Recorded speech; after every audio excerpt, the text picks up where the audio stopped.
நயினார் நாகேந்திரனோட நடைபயணத்தை முடித்து வைப்பதற்காக அமித்ஷா வர்றாரு. நயினார் நாகேந்திரன் நடைபயணம் போகிறாரு. எங்கே போகிறாரு? அவர் தமிழ்நாடு முழுக்க இப்போ நீங்கள் சொல்லித்தாங்க கேள்வி முடிச்சு வைக்கிறதுக்கு அமித்ஷா வர்றாரு. அமித்ஷா வர்றாரு. அதாவது அமித்ஷா வந்ததுனால தெரிஞ்ச நானும் அண்ணாமலையும் சேர்ந்து ஆடுற ஆட்டம் அமித்ஷா நினைக்கிற லட்சியத்தை நிறைவேற்றும் ஆட்டமாக இருக்கும். எப்படியாவது வள்ளி கும்மியாவது ஆடி அமித்ஷா எலெக்ஷன் முடிஞ்ச உடனே அண்ணாமலை பிஜேபியோட தலைவராக மாறுவார். சிஎம் கேண்டிடேட்டா எடப்பாடிக்கு எதிராக மாறுவார். என்டிஏ ஆட்சியை பிடிச்சிருந்தா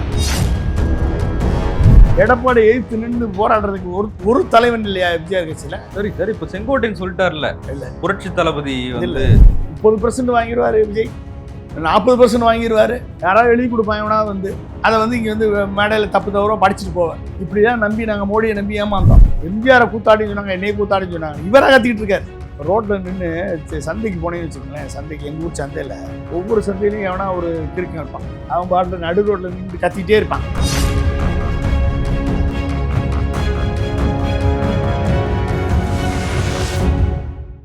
சவுத் பீட் அன்பு உறவுகளுக்கு வணக்கம். நான் ஃபெலிக்ஸ் என்பவொலி. இந்த நேர்காணலில் நாம் சந்திக்க இருப்பவர் முன்னாள் ஜனாதிபதி ஏபிஜே அப்துல் கலாம் அவர்களின் அறிவியல் ஆலோசகர் திரு பொன்ராஜ் அவர்கள்.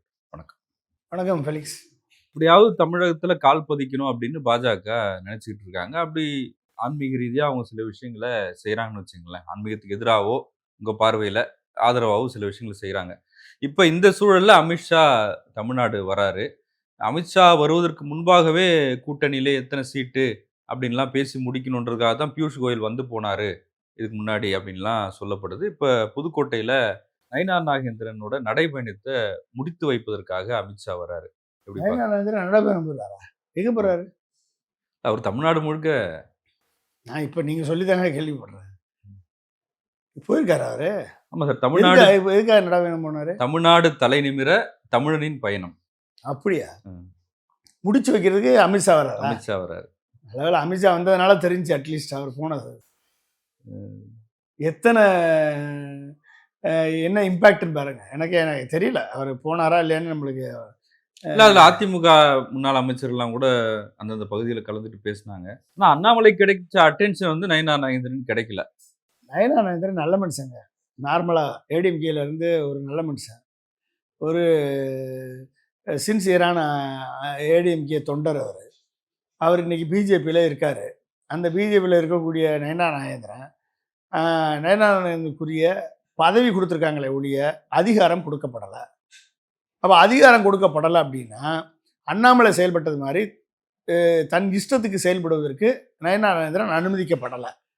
அப்போ இஷ்டத்துக்கு செயல்படுறதுக்கு அனுமதிக்கப்படலை அப்படின்னா நயினார் நாகேந்திரன் வந்து ஒரு ஸ்டாப் கேப் அரேஞ்ச்மெண்ட்டாக பண்ணது மாதிரி தான் தெரியுது. இப்போ சமீபமாக கோவையில் எஸ்பி வேலுமணி, அண்ணாமலை, நயினார் நாகேந்திரன்லாம் வள்ளி கும்மி ஆடினாங்க. பார்த்தீங்களா? வெளியே நான் பார்க்கலையே. இந்த வள்ளி கும்மி ஆடினாங்க. அந்த கும்மி ஆட்டத்தை ஆடிட்டு நயினார் நாகேந்திரன் பேசினார். நானும் அண்ணாமலையும் சேர்ந்து ஆடுற ஆட்டம் அமித்ஷா நினைக்கிற லட்சியத்தை நிறைவேற்றும் ஆட்டமாக இருக்கும் அப்படின்னு சொன்னார். எப்படியாவது வள்ளி கும்மியாவது ஆடி அமித்ஷா அண்ணாமலை உள்ள ஒன்றா தரான்னு பார்க்குறாரு Nainar Nagendran. But Annamalai will not cooperate. Annamalai வந்து ஒரு தனக்கென்று ஒரு தனி கூட்டத்தை உருவாக்கி வச்சிருக்காரு. ஒரு ஐபிஎஸ் ஆஃபீஸரால் எந்த பதவியும் இல்லாமல் கோடிக்கணக்கில் சம்பாதிக்க முடியுன்ற நிரூபித்து காமிச்ச மிகப்பெரிய ஒரு தலைவர் வந்து ஊழல் பண்ணி செய்ய முடியும், ஊழல் பண்ண அமைச்சர்கிட்டே கொள்ளையடிச்சு நிரூபிக்க முடியும் அப்படின்றத பண்ணி காமிச்ச மிகப்பெரிய ஒரு தலைவர் அண்ணாமலை. அப்போ அவரை நம்பி ஏகப்பட்ட இளைஞர்கள், ரவுடிஸ், பிட்பாக்கெட்டு, முடிச்சவிக்கி, முள்ளமாரி, இந்த மாதிரி ஏகப்பட்ட மக்கள் பணத்தை ஏமாத்துறவன் அத்தனை பேரும் கட்சியில் சேர்ந்தான். இப்போ அங்கே இருக்கானா அவன் எல்லாம் விஜய் கட்சிக்கு போயிட்டானான்னு தெரியல. இப்போ புரிஞ்சுட்டீங்களா? இப்போ என்னதுன்னா அட்ராக்ஷன் வந்து அண்ணாமலை ஒரு அட்ராக்ஷனை கிரியேட் பண்ணார். ஏன்னா ஐபிஎஸ் ஆஃபீஸர், அவருக்கு Z+ பாதுகாப்பு, அவருக்கு வந்து ஊடகம் தூக்கி விட்ட வெளிச்சம், ரஜினிகாந்த் பேரை மிஸ்யூஸ் பண்ணி வந்த வெளிச்சம், இப்படி வந்து பல்வேறு வெளிச்சங்கள் வந்து அவருக்கு கிடைச்சதன் காரணமாக, பிஜேபி தலைவர் பதவியும் கிடைச்சதன் காரணமாக அவர் வந்து ஒட்டுமொத்த தமிழக மீடியாவையும் ஒட்டுமொத்த தமிழகத்தினுடைய அனைத்து கட்சி தலைவர்களையும் தரக்குறைவாக பேசுவதற்கு அதிகாரம் பெற்றவர், மீடியாக்களை அவமானப்படுத்த அதிகாரம் பெற்றவர், எல்லாம் என்ன செய்வேன் பாரு அதான் சொல்றாரு அதிகாரம் பெற்றவர். அண்ணாமலை புயலாக இருப்பார், நான் தென்றலாக இருப்பேன். அவர் புயலா எப்படி இருந்தான்றதான் இப்ப சொல்லிட்டு இருக்கேன் நானு. அவர் புயலா இருந்ததுனாலதான், இப்படிப்பட்ட புயலா இருக்கிறதுனால இப்படிப்பட்ட அண்ணாமலை லெவலுக்கு தென்றலா இருக்கக்கூடிய நயினா நாகேந்திரன் வர முடியல. அப்ப தென்றலா இருக்கக்கூடிய நயினா நாகேந்திரன் எதுக்காக தென்றலா வச்சிருக்காங்க? எடப்பாடியை சமாளிப்பதற்காக அண்ணாமலையை தூக்கிட்டு தென்றலா கொஞ்ச நாளைக்கு வச்சிருக்காங்க. எடப்பாடி மக்கர் பண்ணாருன்னா நயினா நாகேந்திரனை தூக்கி வேற பொறுப்புல போட்டு அண்ணாமலையை கொண்டாந்து வைக்க போறாங்க. இதான் பண்ண போறாங்க. புரிஞ்சுட்டீங்களா? இதான் நடக்க போகுது. இல்லைன்னா கூட எலெக்ஷன் முடிஞ்ச உடனே அண்ணாமலை பிஜேபியுடைய தலைவராக மாறுவார், சிஎம் கேண்டிடேட்டா எடப்பாடிக்கு எதிராக மாறுவார். இது நடக்க போகுது. எலெக்ஷன் முடிஞ்ச உடனே எலெக்ஷன் முடிஞ்ச உடனே என்டிஏ கூட்டணி ஆட்சிக்கு யாரு சீஃப் மினிஸ்டருங்க? நயனா நாகேந்திரா கொடுப்பாங்க சீஃப் மினிஸ்டர் பொசிஷன். என்டிஏ ஆட்சியை பிடிச்சிருந்தீங்களா? அமித்ஷாவுடைய அருளால, இவிஎம் அருளால, எலெக்ஷன் கமிஷனுடைய எஸ்ஐஆர் 97 லட்சம் பேரை நீக்கினதுனால, இவர்கள் போடுற கணக்குனால இவிஎம் வச்சு இவர்கள் ஒருவேளை பிடித்தால் எடப்பாடி பழனிசாமி முதலமைச்சர் இல்ல, அண்ணாமலை தான் முதலமைச்சராக வருவார். பாருங்க, இதுக்கு ஏடிஎம்கே இருக்கக்கூடிய பாதி பேர் அண்ணாமலைக்கு ஆதரவு போடுவாங்க, எடப்பாடியை கவுத்து விட்டுருவாங்க. எடப்பாடி ரொம்ப கட்டுக்கோப்பா வச்சிருக்காரு. அவர் கட்டுக்கோப்பா தான் வச்சிருக்காரு. ஜெயிச்சா தானே சார். அவரை பொறுத்த வரைக்கும் ஏடிஎம்கே கட்டுக்கோப்பா வச்சிருக்காரு. ஏடிஎம்கே 20% ஓட்டை தக்க வச்சிருக்காரு. இன்னைக்கு இருக்கக்கூடிய ஏடிஎம்கே தொண்டர்கள் கம்ப்ளீட்டா எடப்பாடி பின்னால இருக்காங்க. ஏடிஎம்கேல இருக்கக்கூடிய ஓட்டு எடப்பாடி சிந்தாமல் சிதறாமல் 20% குறையாமல் வாங்குவார். அப்ப 18% சேருது இல்ல பாஜக? 18% எங்க இருக்கு? அவங்க போன தேர்தலில் வாங்கின ஓட்டு தானே. 18%ல இருந்த ஓபிஎஸ் எங்க இருக்காரு? டிடிவி எங்க இருக்காரு? பிஎம்கே ராமதாஸ் எங்க இருக்காரு?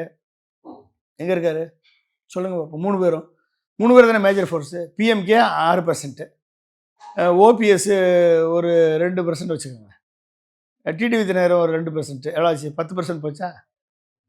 18%ல 10% போச்சுன்னா மிச்சம் எவ்வளோங்க இருக்கு? 8% இருக்கு. 8% இருக்கு. அந்த 8%த்துல அண்ணாமலை ஓட்ட ஒரு 3% தூக்கிடுங்க. அண்ணாமலையும் பாஜக தானே சார். ஏங்க நீங்க வேற பாஜகன்னு சொன்னா போதுமாங்க? ஓட்டு போடணும் இல்லைங்க. இப்போ யாரு அண்ணாமலையால இப்போ பதவி பெற்றவர்கள்லாம் அதே பதவியில் தொடர்றாங்களா? சொல்லுங்க. பிஜேபியில் இருக்காங்களா அதே பதவியில்? பதவி பெற்றவர்கள் அத்தனை பேர் இருக்காங்களா?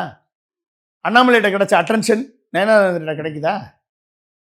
எதுக்காக போய் அங்கே போய் சேர்ந்தாங்க? ஏங்க வெளிச்சத்தை பார்த்து மயங்கக்கூடிய விட்டில் பூச்சிகளுங்க. அந்த வெளிச்சம் ஆஃப் ஆயிடுச்சு அப்படின்னா அந்த விட்டில் பூச்சியை வேற வெளிச்சத்துக்கு போயிடும். அது ஒரு வெளிச்சம் ஆஃப் ஆயிடுச்சுன்னா அந்த விட்டில் பூச்சி வேற எங்கே வெளிச்சமா இருக்கும் அங்கே போயிடும். இப்போ அந்த வெளிச்சத்துக்கு தான் நிறைய பேர் வாரம் ஒருத்தர் கட்சியில் சேர்றாங்க தாவேக்கால.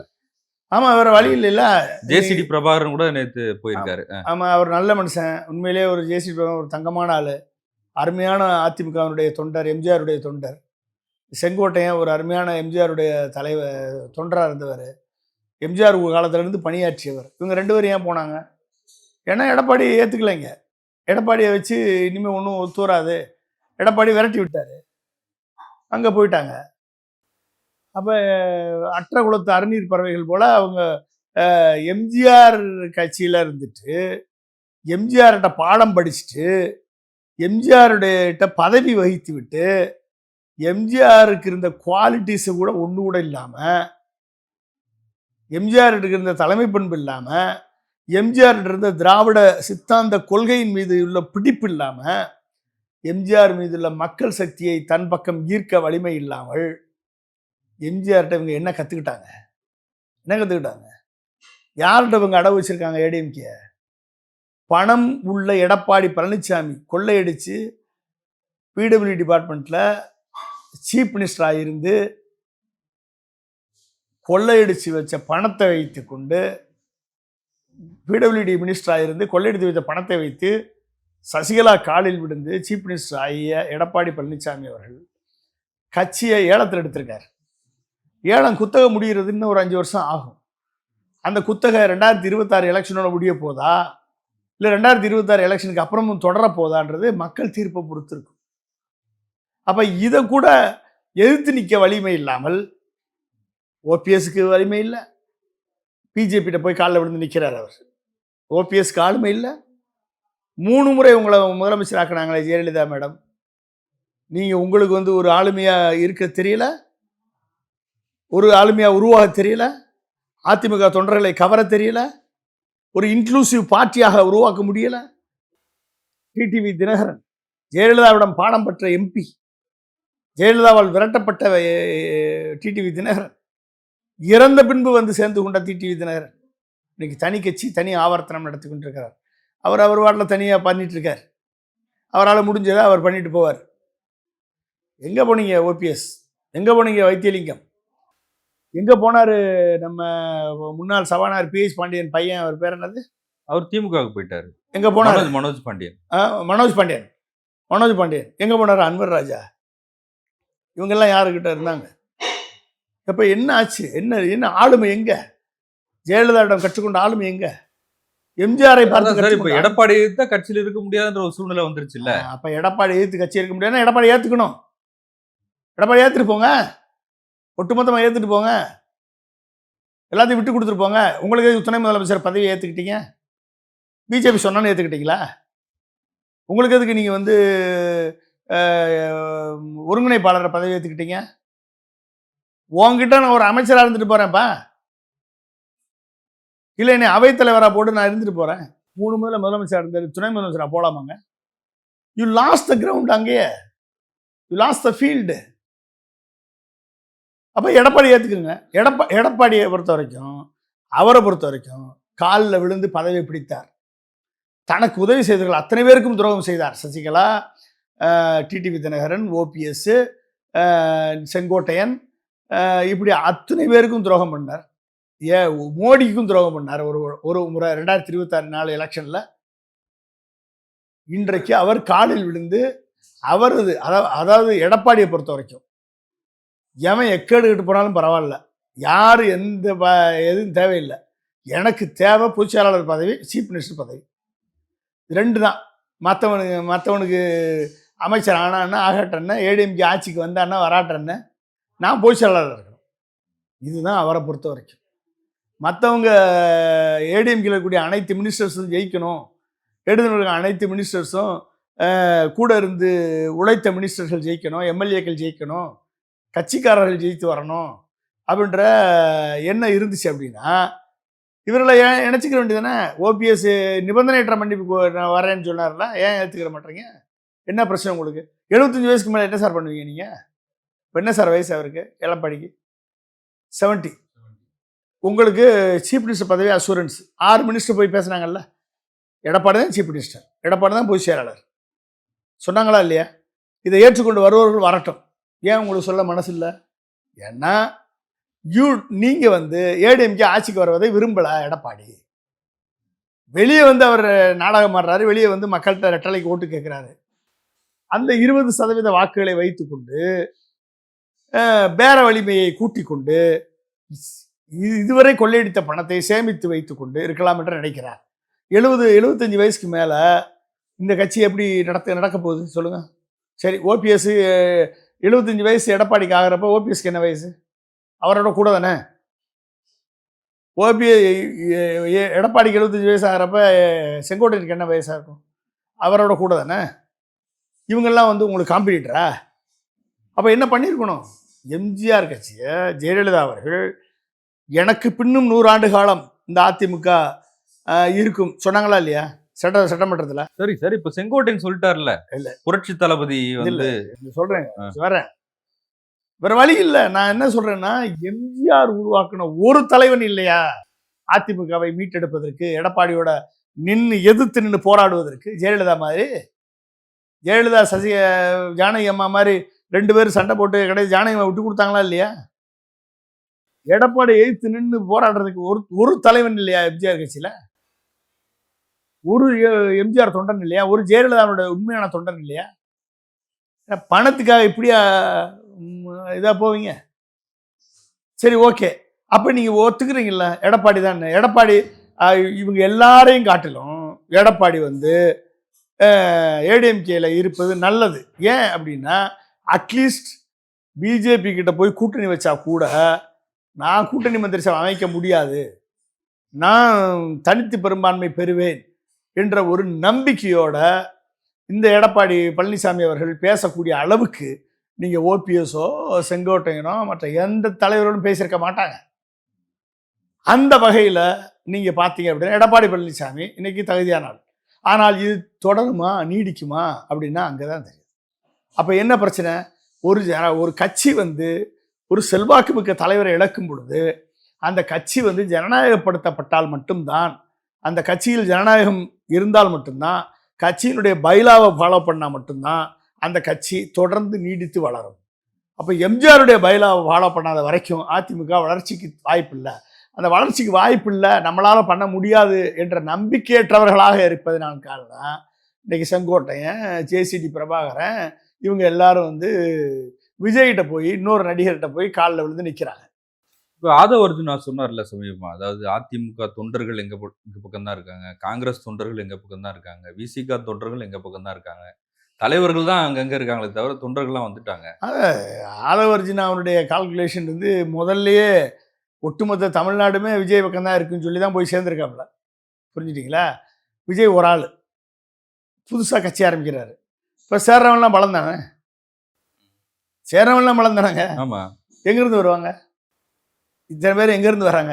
வேற கட்சியிலேருந்து வருவாங்க, வேற கட்சியிலேருந்து வர போகிறாங்க. அப்போ எல்லாரும் எல்லா தொண்டர்களும் அவங்ககிட்ட வர்றாங்கன்னு சொல்கிறது இதில் ஆதவ அர்ஜுனாவை பொறுத்த வரைக்கும் உண்மையை தான் சொல்கிறாப்புல. எல்லா கட்சியிலேருந்தும் ஒரு சில பேர் ரசிகர்கள் வரதான் செய்வாங்க.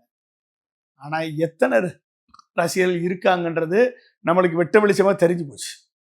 இது ஓப்பன் சீக்ரெட். ஒரு உச்சபட்ச நடிகர்,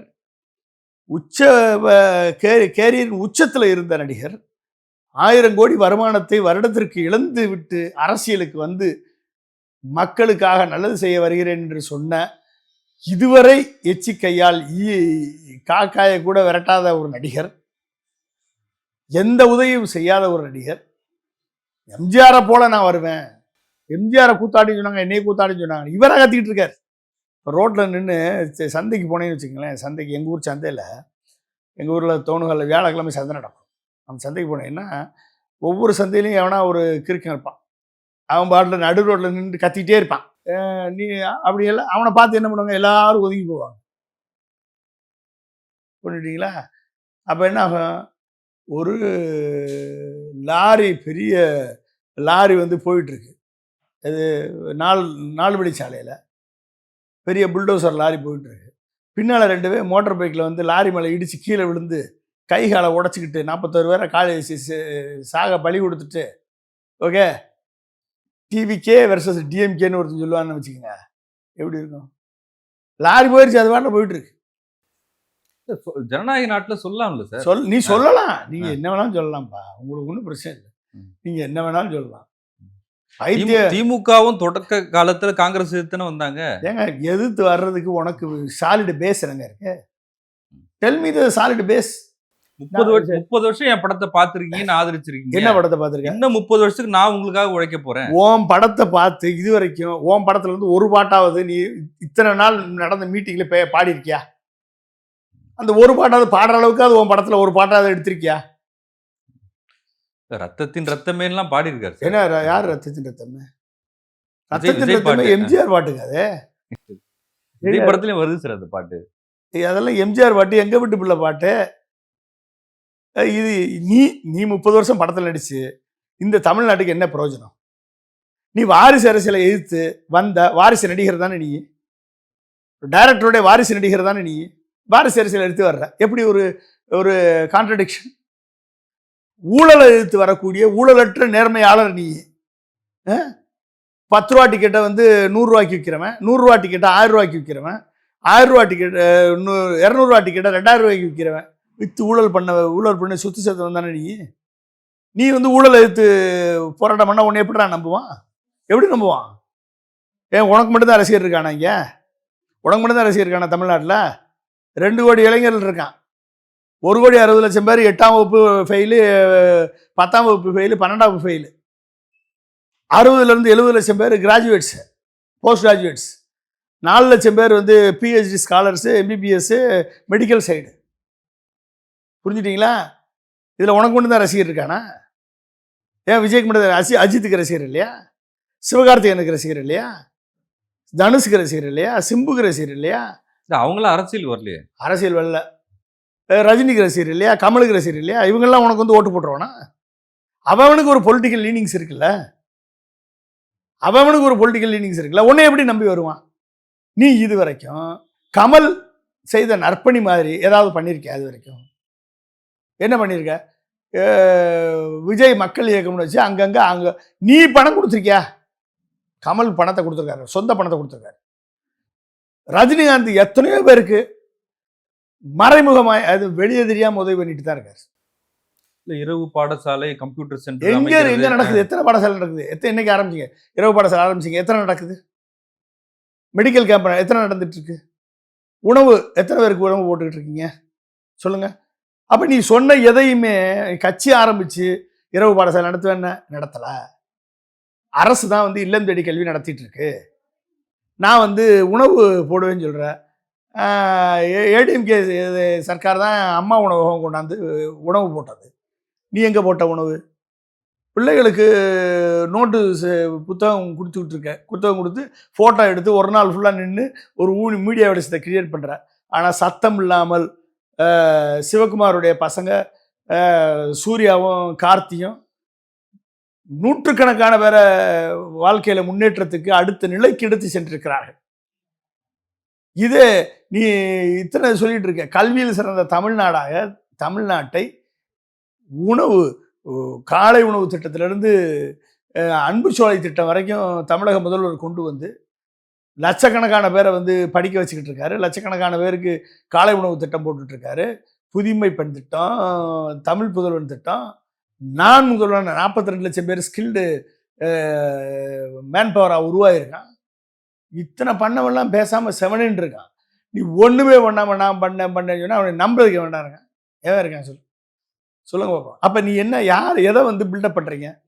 இவங்க சோசியல் மீடியாவில் என்ன பில்டப் பண்ணுறாங்க? 30% வாங்கிடுவார் விஜய், 40% வாங்கிடுவார்.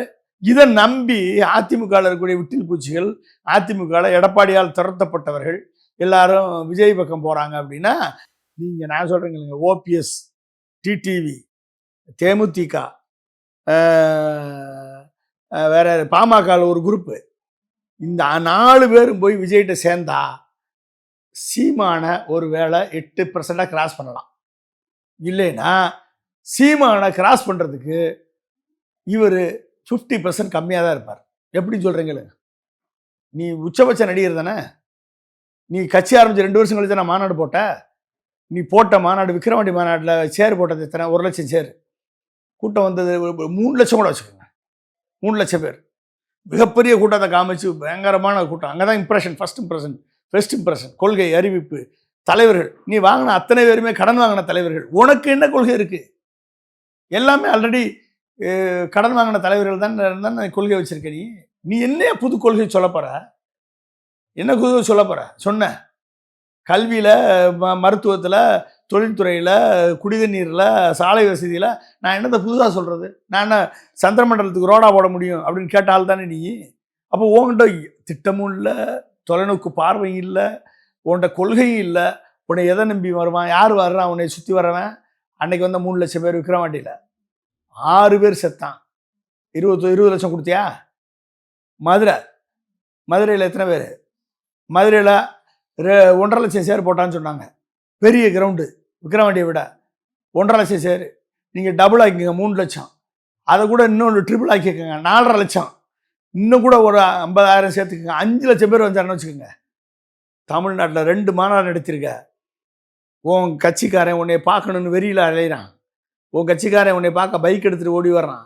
உன் கட்சிக்காரன் உன்னை பார்க்க வந்து காரு, பஸ்ஸு, லாரி அமைச்சிட்டு கூப்பிட்டு வரான்.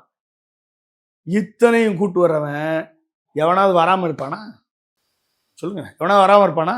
இப்போ ஒட்டுமொத்த தமிழ்நாட்டில் உனக்கு இருக்கக்கூடிய ஸ்டாட்டிக் க்ரௌடு 5 லட்சம் தான்ப்பா. 5 லட்சம் தான் உன் ரசிகர்கள். இந்த 5 லட்சம் ரசிகர்களை வச்சுக்கிட்டு நீ வந்து 5 லட்சம் பேர்ல 4 ஓட்டு அவங்க அக்கா தங்கச்சி அம்மா அப்பா எல்லா ஓட்டையும் நீ வாங்கினா கூட 20 லட்சம் ஓட்டு தான் நீ வாங்க முடியும். என்ன சாதிச்சிருக்க உனக்கு ஓட்டு போடுறதுக்கு சொல்லுங்க. நீ என்ன ஏதாவது கொள்கை இருக்கா? இப்போ திமுக விட நான் பெட்டராக பண்ணுவேன் உன்ட்ட தீர்வு இருக்கா? திமுக விட நான் வந்து ஓல்டு ஏஜ் பென்ஷனை கொண்டாந்துருவேன், எப்படி கொண்டாட போற சொல்லுவியா? யாராவது எழுதி கொடுப்பாங்க எவனாவது வந்து, அதை வந்து இங்கே வந்து மேடையில் தப்பு தவறோ படிச்சுட்டு போவேன். இதை கேட்டு உனக்கு நாங்கள் நம்பி உனக்கு ஓட்டு போடணும். ஓகே, இப்படி தான் நம்பி நாங்கள் மோடியை நம்பி ஏமாந்தோம். இப்படி தான் வந்து பேசுகிறவனெல்லாம் நம்பி ஹிட்லரை நம்பி ஜெர்மனி மக்கள் ஏமாந்தாங்க. மோடியை நம்பி இந்திய மக்கள் ஏமாந்தான். இப்படி ஏமாறுறதுக்கு இங்கே இந்தியாவில் இருக்கக்கூடிய இளைஞர்கள், தமிழ்நாட்டுடைய இளைஞர்கள் வந்து தயாராக கிடையாது. சும்மா அந்த மீடியாவில் சர்வே எடுக்கிறேன், சட்ட ஒழுங்கு சந்தி சிரிக்குது, மிகப்பெரிய ஒரு ஃபோர்ஸு ஸ்பாய்லரு, இவர் வந்து திமுகவை காலி பண்ணிடுவார், அதிமுக காலி பண்ணிடுவார், முதலமைச்சர் ஆயிடுவார், இப்படிலாம் வந்து டிவியில் உட்காந்து பேசிட்டு இருக்காங்க. நான் என்னத்தை சொல்கிறது? மலேசியா ஆடியோ லான்ச்சை பார்த்து திமுகவே நடுங்கிருக்குன்னு சொல்றேன். எத்தனை ஃபுல் க்ரௌட் ஆயிடுச்சா? மலேசியா ஃபுல்லாக வந்து ஆடியோ லான்ச்சுக்கு ஃபுல் ஸ்டேடியம் நிரம்பி இருந்துச்சா? பார்த்தீங்களா இல்லையா? ஃபுல் ஸ்டேடியம் நிரம்பிச்சா? ஆடியோ லான்ச்சு சினிமா பார்க்க வரவன்லாம் மலேசியாக்காரன்லாம் வந்து ஓட்டு போட்டுருவானா? இங்கே சொல்லுங்கள், மலேசியாக்காரன்லாம் வந்து ஓட்டு போட்டுருவானா? மலேசிய மக்கள் வந்து தமிழர்கள், தமிழ்நாட்டினுடைய தொப்புக்கொடி உறவு மலேசிய தமிழர்கள். மலேசிய தமிழர்கள் மலேயா நாட்டை கட்டியமைத்தவர்கள், மலைய மக்களுடன் கட்டியமைத்தவர்கள். இந்தோனேசியாவில் 1 லட்சம் பேர் செத்துருக்காங்க தமிழாங்க. இந்தோனேசியாவில் கதை தெரியுமா இருக்கு யாருக்கு? Malaysia to Indonesia railway line 1 லட்சம் தமிழர்கள் செத்துருக்காங்க. அதை கட்டமைக்கிறதுக்கு உயிரை விட்டுருக்கான் 1 லட்சம் பேர். இலங்கையில் 1.5 லட்சம் பேர் செத்துருக்கான். என்ன நீ உதவி பண்ணியிருக்க? கொரோனா டைமில் நீ எங்கே போன? நீ எங்கே போன? ஜல்லிக்கட்டு டைமில் வந்து ஒளிஞ்சு வந்தே இல்லை? நாங்கள்லாம் ஜல்லிக்கட்டில் 7 நாள் போராடிட்டு இருந்தோம் மெரினாவில் உட்காந்து. ஒளிஞ்சு வந்தே இல்லை? ஒரு ஃபோட்டோக்காக வந்தே இல்லை? கொரோனா டைம் எங்கேப்பா போன? எந்த ஊர் போன? என்ன பண்ணிட்டு இருந்த? ஏதாவது ஹெல்ப் பண்ணியிருக்கேன் அவனுக்காவது? கட்சிக்காரன் வீட்டு கல்யாணத்துக்கு போயிருக்கியா? ஒரு செருப்பு தைக்கிற தொழிலாளி வந்து ஒரு பத்திரிக்கை கொண்டு போய் எம்ஜிஆருடைய ராமவரம் தோட்டத்தில் பாக்ஸில் போட்டுட்டு வந்துட்டார். அது யாருன்னு பார்க்குறப்ப எம்ஜிஆர் துணைன்னு போட்டிருக்கு. யாருன்னு கண்டுபிடிச்சா வடபழனியில் ஒரு செருப்பு தைக்கிற தொழிலாளி அவர். அன்னைக்கு காலையில் இன்னொரு விஐபி வீட்டு கல்யாணம், இந்த ஆளுடைய கல்யாணம். எல்லா அமைச்சர்களையும் வர வச்சு ஒட்டுமொத்தமாக அந்த செருப்பு தைக்கிற தொழிலாளி வீட்டுக்கு போய் கல்யாணத்தை நடத்தி அவனுக்கு சீர் சனத்தி செஞ்சு உட்காந்து தரையில் உட்காந்து சாப்பிட்டு வந்தார் எம்ஜிஆர். எங்க உன் கேட்ட பனையூர் கேட்ட திறக்க கூட வக்கில்லாமல் இருக்கக்கூடிய ஒரு நடிகன் நீ எங்கே இருக்க சொல்லுங்க. என்னமோ பெரிய இது மாதிரி தேவதூதன் மாதிரி வந்துட்டாரு, இது காப்பாற்ற வந்துட்டாருன்னு சொல்லி யாரை ஏமாத்துறீங்க நீங்க? இந்து கிறிஸ்துவ இஸ்லாமிய மக்கள்லாம் உன்னை நம்பி ஏமாறுறதுக்கு ரெடியா இருக்கானா? எங்கேயாவது உன்னை பேசியிருக்கியா? மாநில களத்திலே இல்லைன்ற, களத்திலே இல்லாதவன் தான் தம்பி மத்திய அரசு. அந்த களத்திலே இல்லாத மத்திய அரசு தான் இன்னைக்கு ஒட்டுமொத்த பல்கலைக்கழகத்தை காலி பண்ண பார்க்குது. யூனிவர்சிட்டி ஆஃப் அண்ணா யூனிவர்சிட்டி இருக்காதுன்னு, இன்னும் ஒரு வருஷத்தில் அண்ணா யூனிவர்சிட்டி இருக்காது, மெட்ராஸ் யூனிவர்சிட்டி இருக்காது, மதுரை காமராஜ் யூனிவர்சிட்டி இருக்காது. எல்லா யூனிவர்சிட்டி செயலிழந்து போகும். சட்டம் கொண்டாந்து நான் விக்சித் பாரத் சிக்ஷா அபியான் நீ உனக்கு ஏதாவது தெரியுமா? ஏதாவது பேசியிருக்கியா? ஏதாவது பண்ணியிருக்கியா? எஸ்ஐஆரை கொண்டாந்து 97 லட்சம் பேர் நீக்கிட்டான். இதில் ஓட்டு எத்தனை ஓட்டு நீக்கியிருக்கான்னு உனக்கு தெரியுமா? அவன் களத்தில் இல்லைன்ற. சீமான் களத்தில் இல்லையா? சீமான் 1008 கருத்து வேறுபாடுகள், அவருடைய கொள்கை வேறுபாடுகள் இருந்தாலும் களத்தில் நின்று போராடக்கூடிய சீமானை நீ களத்தில் இல்லைன்னு சொல்ற. முதல்ல தம்பி சீமானை ஜெயிச்சுட்டு வா, அதுக்கப்புறம் 4ஆம் இடத்துலேருந்து 3ஆம் இடத்துக்கு முதல்ல வா, அதுக்கப்புறம் தான் உனக்கு தமிழ்நாட்டுடைய அரசியல் நிலைமைன்னா என்னன்னு தெரியும், தமிழ்நாட்டுடைய மக்கள் வாழ்க்கைன்னு என்னன்னு தெரியும், தமிழ்நாட்டுடைய இளைஞர்களது எதிர்காலம்னா என்னன்னு தெரியும், தமிழ்நாட்டில் இருக்கக்கூடிய அனைத்து செக்ஷன்ஸுக்கு என்ன பிரச்சனை இருக்குன்னு தெரியும். தமிழ்நாடு மற்ற மாநிலங்களோட எந்த அளவுக்கு இந்த காமராஜர் ஆட்சி காலத்திலிருந்து அண்ணா கலைஞர், எம்ஜிஆர், ஜெயலலிதா, எடப்பாடி, ஸ்டாலின் இவர்கள் அத்தனை பேரும் கான்ட்ரிபியூட் பண்ணி தமிழ்நாட்டை இந்த லெவலுக்கு கொண்டு வந்திருக்காங்கன்னு உனக்கு அன்னைக்கு தான் தெரியும். ஓகே, அரசியல் பேசுறதுக்காக எதிர்ப்பதற்காக எதிர்க்கல, பேசுறதுக்காக நான் இது பண்ணல. விஜய் மாதிரி ஒரு நடிகர்கள் வரணும். ஆனா அரசியல்ல ஒண்ணுமே தெரியாம வெறும் சினிமா புகழ் வெளிச்சத்தை மட்டும் வச்சுக்கிட்டு பொய்யான வசனங்களை எழுதி கொடுக்குறவன், ஸ்கிரிப்ட் ரைட்டர் எழுதுறதான் எழுதிட்டு வந்து வீரவசமாக பேசுறது, வசன நடையில பேசுறது, தீமா பேசுறது, தீய சக்தின்னு சொல்றது, தூய சக்தின்னு சொல்றது, இதெல்லாம் பார்த்தாச்சு தம்பி, இதெல்லாம் பார்த்தாச்சு. மக்கள் ஏமாறுவதற்கு மக்கள் முட்டாள்கள் அல்ல. நன்றி சார். நன்றி.